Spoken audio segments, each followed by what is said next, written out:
Magandang gabi sa mga pagod na biyahero. Naranasan nyo na bang mag-abang ng masasakyan sa EDSA o sa C5 sa oras na dapat ay tulog na ang lahat? Yung tipong dahil sa pagmamadali mong makauwi, sasakay ka sa unang bus na hihinto sa harap mo kahit madilim ang loob nito. Sabi nila, huwag kang sasakay sa bus na walang plaka at ang driver ay hindi lumingon sa iyo. Dahil sa biyaheng ito, hindi barya ang hinahanap ng konduktor, kundi ang bahagi ng iyong katawan na hindi mo na kakailanganin sa kabilang buhay. Ako si Mang Hector. Ihanda mo na ang iyong pamasahe. Dahil baka ang sukli sa iyo ay isang malamig na hantungan.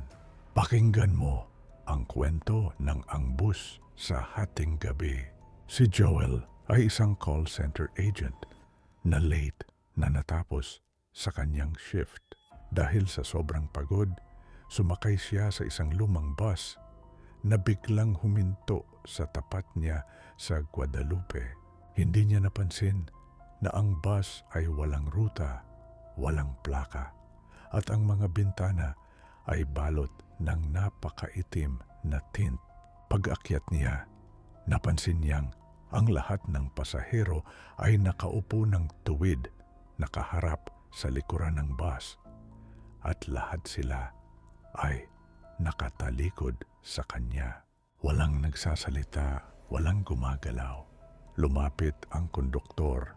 Ang suot nito ay isang lumang uniforme na punong-puno ng mantsa ng langis at dugo.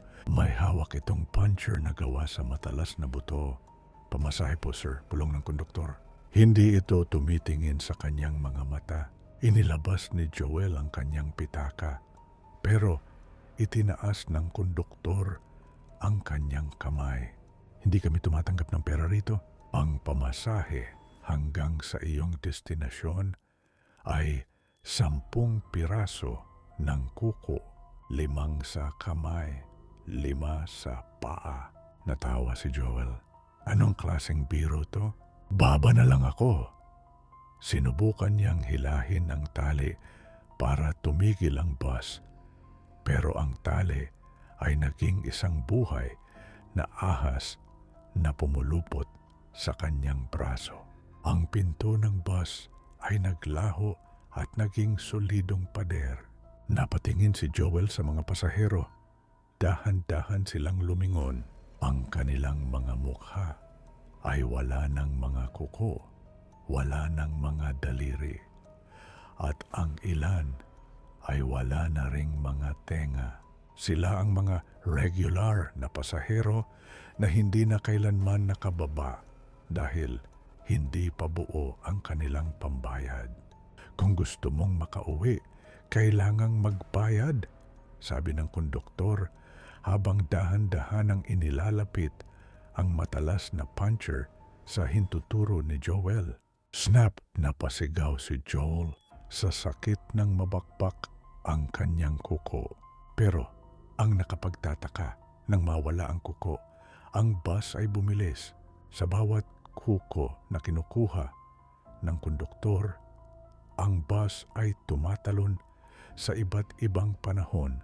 Nakita ni Joel ang kanyang sarili noong bata pa siya, ang kanyang libing sa hinaharap, at ang isang madilim na bangin kung saan humahantong ang kalsada.